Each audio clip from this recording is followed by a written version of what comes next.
Kannada Bigg boss కి వెళ్ళింది కూడా మీరు ఒక క్లిప్ చూసేసి నేనేదో సీజన్ ఆడినట్టు చెప్తున్నారు కానీ నేను ఏ సీజన్ లో ఉన్నారో చెప్పడానికి చెప్పండి. బికాజ్ నేను సీజన్ లో లేను. ఒక సీజన్ అయ్యాక ఆ హౌస్ ని డెమాలిష్ చేసే ముందు వెళ్ళండి అమ్మా, ఇది చూడండి హౌస్ ఇలా ఉంటది, బిగ్ బాస్ హౌస్ లో ఇలా ఉంటది అని చూపించడానికి ఒక 6 days కి టీం మనల్ని తీసుకెళ్లారు.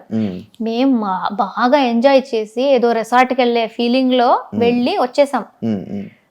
సో నాకు బిగ్ బాస్ ఏంటి అని తెలిసిందే మా తెలుగు సీజన్ లో.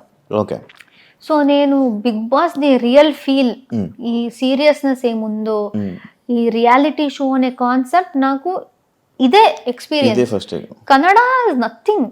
I mean I'm sorry please, Kannada Bigg Boss లో ఎక్స్పీరియన్స్ చేసింది అసలు ఏమి లేదు.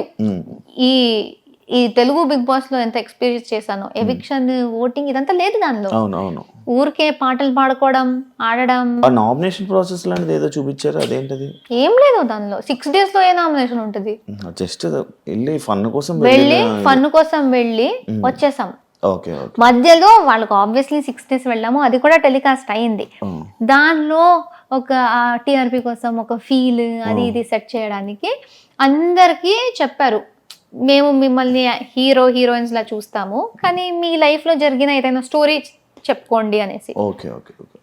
ఓకే